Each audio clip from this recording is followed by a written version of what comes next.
오늘 성경 말씀은 창세기 4장 1절부터 15절에 있는 말씀입니다. 창세기 4장 1절부터 15절에 있는 말씀.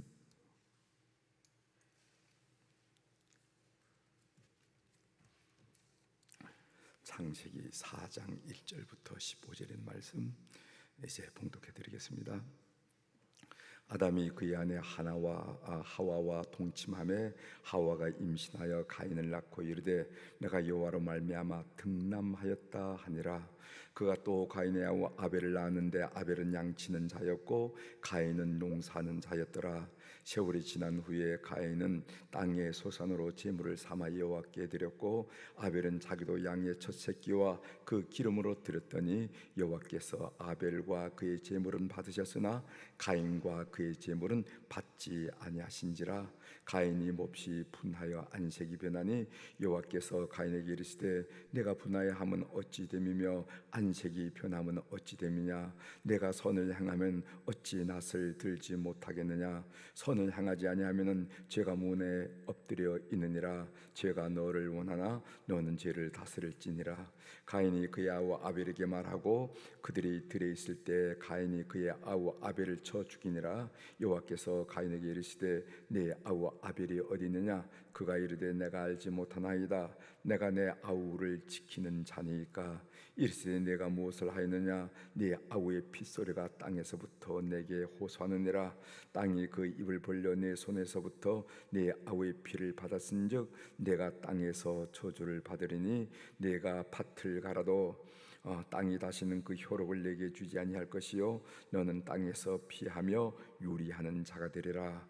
가인이 여호와께 아뢰되 내 재벌이 지기가 너무 무거우니이다. 주께서 오늘 이 지면에서 나를 쫓아내시온즉 내가 주의 낯을 배웁지 못하리니 내가 땅에서 피하며 유리한 자가 될지라. 무릇 나를 만난 자마다 나를 죽였나이다. 여호와께서 그에게 이르시되 그렇지 아니하다. 가인을 죽이는 자는 벌을 7배나 받으리라 하시고 가인에게 표를 주사 그를 만나는 모든 사람에게서 죽임을 면하게 하시니라. 아멘. 15절까지 함께 읽겠습니다.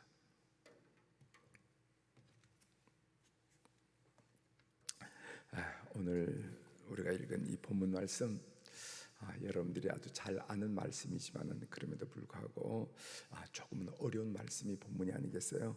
오늘 본문 말씀을 중심으로 율법적 회개와 복음적 회개 이런 주제로 좀 말씀을 좀 시작합니다. 우리가 회개라고 할 때 율법적인 회개가 있고 복음적인 회개가 있다 하는 말씀을 좀 드리려고 합니다. 국민일보 겨자씨라는 칼럼에 이런 글이 있었어요. 회개는 두 가지 종류가 있습니다. 율법적 회개와 복음적 회개입니다. 율법적 회개라는 것은 무엇인가? 그것은 죄의 징계와 심판의 두려움, 즉 자신이 지은 죄로 인한 결과 때문에 고통스러워하는 기도를 율법적인 회개라 한다는 거죠. 우리가 말씀을 비추어 볼 때 내 삶이 너무도 말씀과 어긋나 있기 때문에 그것을 기로하고 슬퍼하는 것을 보고 율법적 회개를 한다. 그러면은 반면 복음적 회개는 자신의 죄로 인한 결과가 아니라 하나님의 마음을 아프게 한 사실이 고통스러워 회개하는 것이다. 그러니까 내가 도덕적으로 율법적으로 크게 잘못한 일은 없지만은 하나님이 내 삶을 보고 얼마나 답답해하실까, 슬퍼하실까, 안타까워하실까 그거 생각하고 하나님 앞에 슬퍼하고 자신의 삶을 기로하는 것을 보고 복음적 회개라고 그런다. 프랑스의 종교개혁자 캘빈이라고 그러죠. 캘빈은 그에 져서 기독교 광야에서 경건한 사람은 지옥이 없을지라도 하나님의 말씀에 순종하는 사람들이다 라는 말을 했습니다. 우리가 지옥이 있기 때문에 우리가 두려워하고 무서워하고 슬퍼하고 이건 이제 율법적 회개를 말하는 거죠. 그러나 경건한 사람은 설령 지옥이 없다 하더라도 하나님 말씀에 자신의 삶을 드러내놓고 괴로워하고 슬퍼하고 안타까워하고 순종하려고 애를 쓴다 하는 이런 말이죠. 왜냐하면 그들은 하나님의 마음을 아프게 하고 싶지 않기 때문에 그렇다 하는 그런 얘기입니다. 우리가 죄를 이기는 힘은, 그런 죄를 이기는 회개의 능력은 두려움 때문이 아니라 하나님이 나에게 베풀어 준 그 사랑 때문에 우리가 죄를 이긴다 하는 그런 이야기입니다. 복음적 회개와 율법적 회개가 어떻게 다른지 여러분들이 파악하면서 오늘 본문을 한번 그런 관점에서 보도록 하자는 거죠.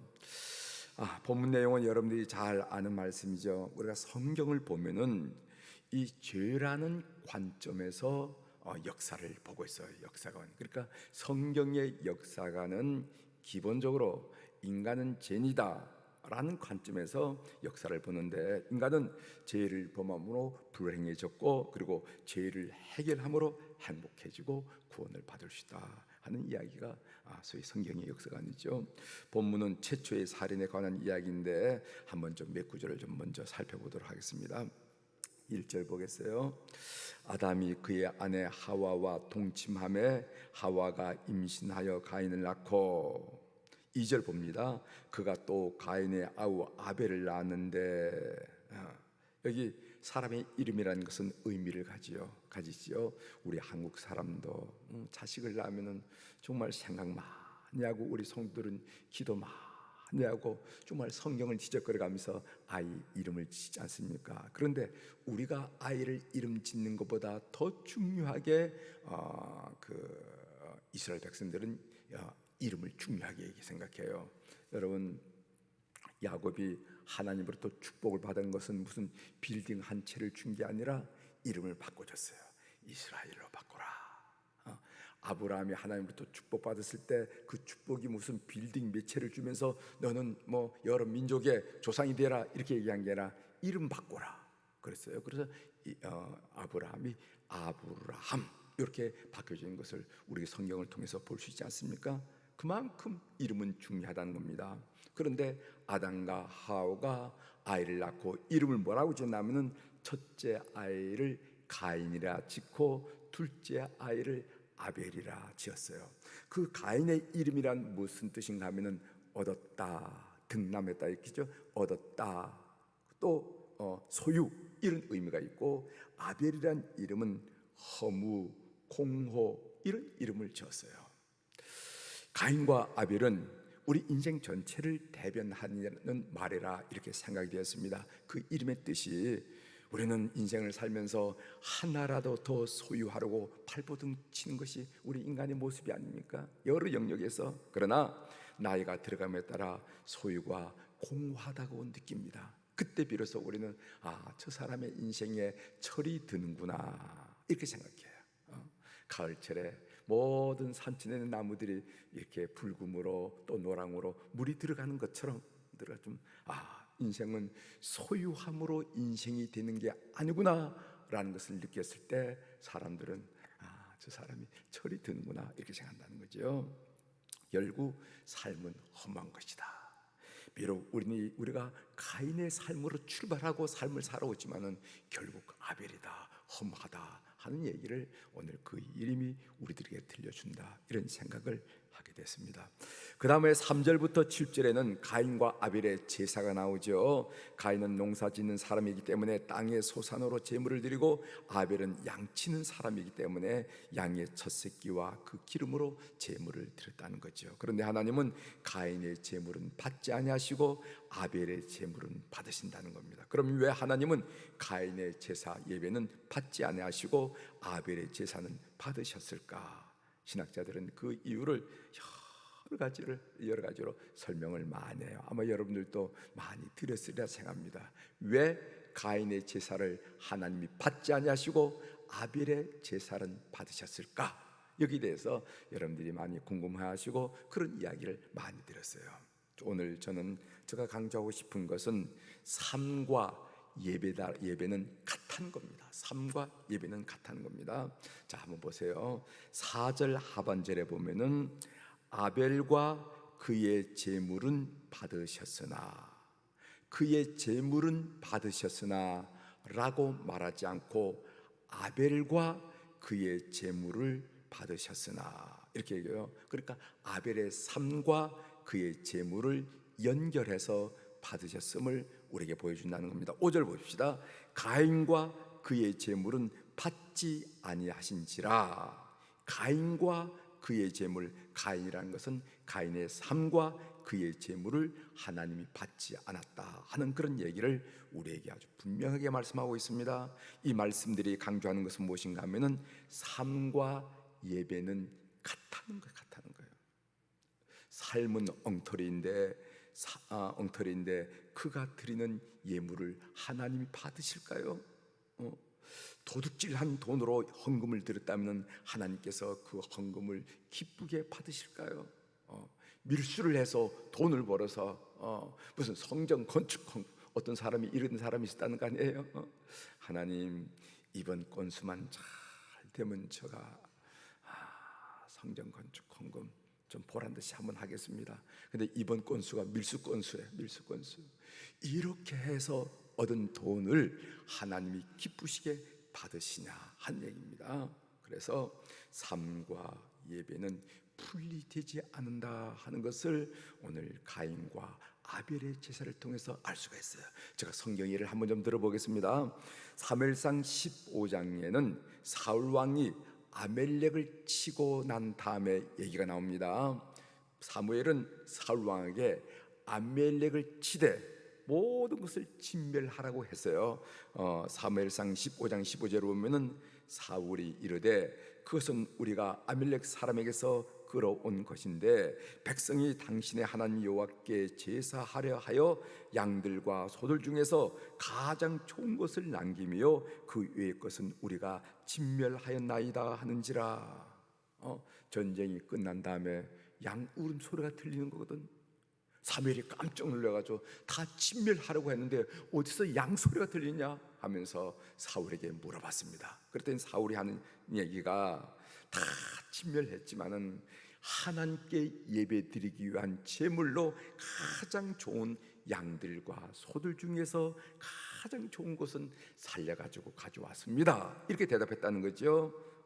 잘못된 삶으로 예배를 드리겠다, 이렇게 이야기한 겁니다. 이에 대해서 사무엘상 15장 22절에 뭐라고 말씀하냐면은 사무엘이 이르되 여호와께서 번제와 다른 제사를 그의 목소리 청종하는 것을 좋아하신 같이 좋아하시겠느나이까. 순종이 제사보다 낫고 듣는 것이 순양의 기름보다 나으니. 그 유명 말씀이 바로 여기 나옵니다. 순종이 제사보다 낫고 순종의 삶이 제사보다 낫고 듣는 하나님을 순종한다는 거 아니겠습니까? 순종하는 것이 순양의 고급진 기름보다 낫다. 이 말씀이 의미하는 것은 삶이 중요하다 하는 그런 이야기를 하는 것입니다. 그러므로 가인의 제물을 받지 않으신 것은 그가 믿음과 관계없는 삶을 살았기 때문이라는 것이죠. 하나님께서 가인을 책망하신 말씀을 7절에 나오는데 한번 들어보십시오. 7절, 창세기 7절입니다. 4장 7절. 내가 선을 행하면 어찌 낯을 들지 못하겠느냐. 선을 행하지 아니하면 죄가 문에 엎드려 있느니라. 죄가 너를 원하나 너는 죄를 다스릴지니라. 이렇게 말씀하셨습니다. 여기 보면은 내가 선을 행했다면은 어찌 낯을 들지 못하겠느냐 하고 자꾸만 가인이 하나님 앞에 얘기를 하는데, 말씀을 알았는데 고개를 반듯하게 뜨고 하나님께 말씀을 드려야 되는데 자꾸만 얼굴을 애면하고 낯을 피한다 이 말이죠. 그래서 네가 선을 행하면은 어찌 낯을 들지 못하겠느냐, 이렇게 말씀하신 겁니다. 여러분, 성경에서 선이라는 것은 그의 시선이 하나님을 행하는 것을 보고 선이라고 말합니다. 그럼 죄란 뭔가? 그것은 그의 시선이 하나님을 행하여 있지 않은 것을 보고 죄라고 말하는 거예요. 내가 누구를 때렸다거나 도덕적으로, 내가 뭐를 했다거나 윤리적으로, 도덕적으로, 윤리적으로 뭔 악행을 했기 때문에 죄라고 말한 것이 아니라 그의 시선이 하나님을 행해 있지 않으면 그것을 죄라고 그런다는 겁니다. 그래서 히라보로 죄를 하마르티아, 죄에 대한 단어가 많이 나오는데 하마르티아라 하는 단어를 쓰는데, 이 하마르티아라는 단어 뭐냐면 관역에서 벗어난 것을 말하는 거예요. 그러니까 선이라는 것은 그의 시선이 하나님을 향해 있는 것, 악이라는 것, 죄라는 것은 그의 시선이 하나님을 향해 있지 않은 것, 하나님을 향해 있지 않은 것을 말한다고 그런다면은 선이란 하나님 중심성을 말하고 악이라는 것은 인간 중심성을 말한다고 이렇게 얘기할 수 있는 거예요. 내 사고의 관심 중심이 어디 있느냐? 하나님께 있느냐? 아니면 내 자신에게 있느냐? 이거가 선과 악을 구분한다는 겁니다. 예배라는 것이 무엇인가? 이 갈림길에서 하나님 중심적인 삶을 살 것인가, 인간 중심적인 살 것인가, 하나님을 집중할 것인가, 인간에게 집중할 것인가, 하나님께 관심 가질 건가, 내 자신에게 관심 가질 것인가, 이 갈림길에서 하나님 중심성으로 선택한 것을 보고 예배라 이렇게 말할 수가 있는 것입니다. 자, 8절부터 10절 보겠습니다.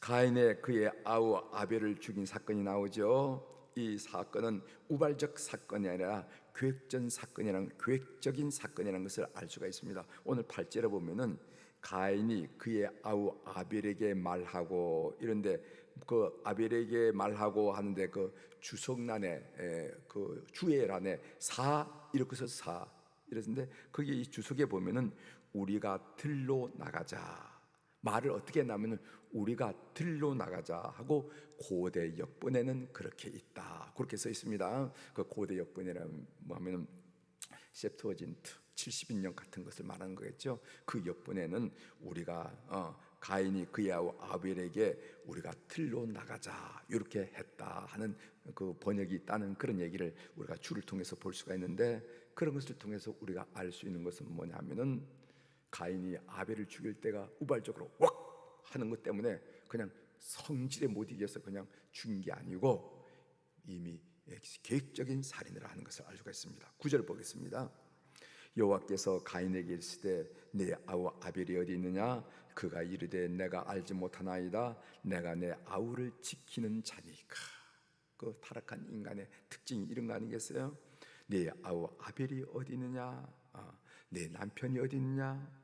내가 내 남편을 지키는 자니까. 내 아내는 어디 있는가? 내가 내 아내를 지키는 자입니까? 내 아들들은 어디 있느냐? 내가 내 아들을 지킵니까? 이미 다 지성인입니다. 이미 성숙한 사람들입니다. 내가 아이를 지키는 자입니까? 라고 얘기하더라는 거예요. 내가 내 아우를 지키는 자니까. 이것은 무엇을 드러나냐면 타락한 인간을 드러내는데 다른 사람에 대한 무관심, 냉담을 의미하는 겁니다. 나밖에 모르는 삶, 오직 나만 중요한 삶, 나에게만 집중하는 삶, 자기 중심성, 인간 중심성의 삶을 이렇게 말하는 거예요. 조금 전에 제가 말씀드린 것을 오늘 지금 가인은 이렇게 대답하는 겁니다. 내가 내 아우를 지키는 자니까. 이것은 뭐냐면은 다른 사람에 대한 무관심, 냉담을 의미하는 겁니다. 나밖에 모르는 삶. 여러분, 누가복음 10장 25절 이하에 그 유명한 선한 사마리아인 비유가 나오죠. 거기에 보면은 두 가지 질문이 나옵니다. 율법 교사의 질문이 나오는데, 율법 교사의 질문이 누가복음 10장 25절 이하에 보면은 그러면 내 이웃이 누구니까? 이렇게 해요. 그러면 내 이웃이 누구이니까? 이 말은 뭐냐면은 나 중심의 이웃관을 말합니다. 이 타락한 인간의 이웃관이에요. 내 이웃이 누구지?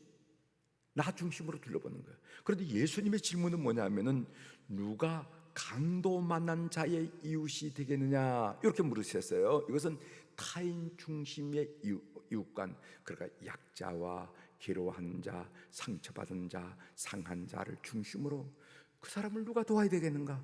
나 같은 사람이 도와야 되지 않겠습니까? 라는 타인 중심의 이웃관, 이것이 우리 그리스도인의 이웃관이라, 구원받는 성도의 이웃관이라는 것을 꼭 여러분이 아시기를 바랍니다. 15절 넘어가겠습니다. 오늘 마지막 절이죠.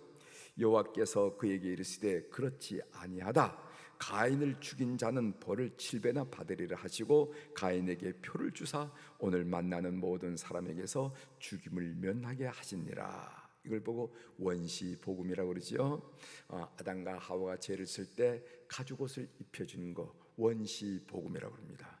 그리고 가인이 죄를 지어서 두려워하고 무서워할 때 가인으로 하여금 표를 준 거, 이거 원시 복음이에요. 그럼 진짜 복음이 뭔가? 예수 그리스도의 십자가를 말하는 거죠. 여기 보면 가인에게 표를 주사 하는 말인데, 이 표는 무엇을 말할까? 이 히브리어로 오토라고 그러는데, 여러분 이 오토란 단어가 사용된 다른 구절이 있습니다. 출애굽기 12장 13절 유월절 사건에 나오는데, 내가 애굽 땅을 칠 때 그 죄가 그 피가 너희가 사는 집에 있어서 너희를 위하여 표적이 될지라. 근데 그 표적이란 단어가 오토란 히브리어를 쓰는 것을 보게 됩니다. 내가 피를 볼 때 너희를 넘어가려니 재앙이 너희에게 내려 멸하지 아니하리라, 이렇게 했어요. 그러므로 이 표란 것은 무엇을 말하는가? 가인의 표란 것은 무엇을 말하는가? 그것은 유월절에 어린 양의 피를 말하고, 오늘 우리에게서 예수 그리스도 십자가에서 흘린 보혈을 의미한다. 이 보혈이 우리를 구원한다 하는 말씀으로 우리가 이해할 수가 있을 것입니다. 하나님의 음성 듣기로 오늘 본문을 묵상하면서 마음에 남는 단어가 있었는데, 그 단어가 뭐냐면은 하나님 중심성이라 하는 그런 단어예요. 성경에서 선이라는 것은 그의 시선이 하나님을 향하고 있는 것을 보고, 그것을 보고 선이라고 그런다. 이것을 우리는 하나님 중심성이라, 이렇게 다른 말로 여러분들에게 설명을 드렸습니다. 사탄은 끊임없이 인간 중심성으로 우리를 끌어내리는 거예요. 네가 중요해, 너에게 좀 관심을 가져, 좀 너에게 집중해, 자꾸만 끊임없이 나로 끌어내는 것이 사탄이 우리에 끼는 거죠. 끊임없이 끌어내는 거죠. 이걸 인간 중심적으로 한다면은, 그것은 하나님 중심성이라는 것은 끊임없이 하나님을 바라보는 것을 말하는 거예요. 복음적 회개라는 것이 무엇인가? 우리가 하나님 중심성에서 벗어났음을 알고 괴로워하고 슬퍼하는 것, 윤리 도덕적인 죄를 범했기 때문이 아니라, 어떻게 하다 보니까 내가 살다 보니까 내 시선은 하나님으로부터 멀어졌고, 내 관심은 하나님으로부터 멀어졌고, 나의 간절한 소원은 하나님의 뜻과 멀어져 있을 때 소스라치게 놀라고, 내가 왜 이런 상태에 빠졌을까라고 아파하고 힘들어하는 것을 보고 복음적인 회개를 한다는 거예요. 오늘 또 그런 삶을 사는 여러분들이 되기를 주의 이름으로 축원합니다. 기도하시겠습니다.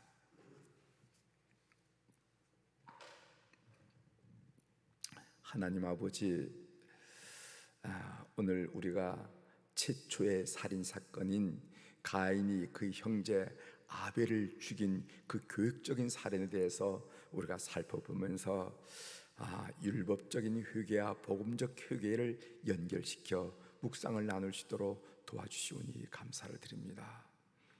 하나님은, 성령님은 우리를 끊임없이 하나님 중심성으로 이끌고 촉구하고 있지만은, 사탄은 우리를 끊임없이 인간 중심성으로 끌어내리려고 하는 것을 우리가 알게 됩니다. 그래서 너 집중해, 너 자신이 중요해, 너에게 관심 좀 가져, 너 하면서 자꾸만 끌어내릴 때, 우리가 왜 내 상황이 이런 상황으로 빠지고 말았을까? 이런 상태의 영적 상태가 이런 상태에 되고 말았을까? 하고 아파하고 하나님 마음을 새겨보는 것을 보고 복음적 회개라는 말씀으로 함께 은혜를 나누게 하신 것 감사합니다. 우리 사랑하는 교우, 오늘 또 하루를 지나가면서 하나님의 기쁨, 하나님의 소원, 하나님의 바람, 하나님의 즐거움, 그 내용이 되도록 우리 성도들의 삶을 축복하여 주시옵소서. 오늘 또 우리 사랑 교우들이 주님 앞에 1000번째 헌금을 올려드렸습니다.